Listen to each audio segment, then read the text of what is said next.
ইউনূস সরকার আবারও ভারতের কাছে শেখ হাসিনাকে ফেরত পাঠানোর জন্য চিঠি পাঠিয়েছে এবং একটি প্রচ্ছন্ন হুমকিও দিয়েছে যে শেখ হাসিনাকে ফেরত না দিলে সেটা হবে ভারতের পক্ষ থেকে অবন্ধুসুলভ আচরণ। বোঝাই যাচ্ছে যে এই হুমকির উৎস পাকিস্তান থেকে জেনারেলরা এসে বাংলাদেশের জেনারেলদের সঙ্গে দেখা করছে, তৈরি করছে নানা রকম যুদ্ধের ছক।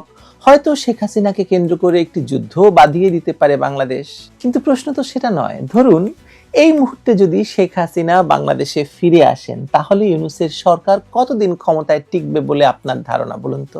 আমার বিশ্বাস ইউনূসের সরকার সপ্তাহ দুয়েক টিকবে এবং তারপর ইউনূস সহ সকল উপদেষ্টাদেরকে জান নিয়ে পালাতে হবে। আর সে কারণেই শেখ হাসিনাকে ফিরিয়ে আনার যে নাটক ভারতের সঙ্গে ইউনূস সরকার করে যাচ্ছে, তা আসলে লোক দেখানো এবং সরকারের জুলাই সঙ্গীদের বুঝ দেওয়া। ভারত শেখ হাসিনাকে ফিরিয়ে দিক বা না দিক, শেখ হাসিনা যে নিজেই ঢাকায় ফিরতে চান বা বাংলাদেশে ফিরতে চান, সে কথা তিনি নিজেই বারবার বলছেন।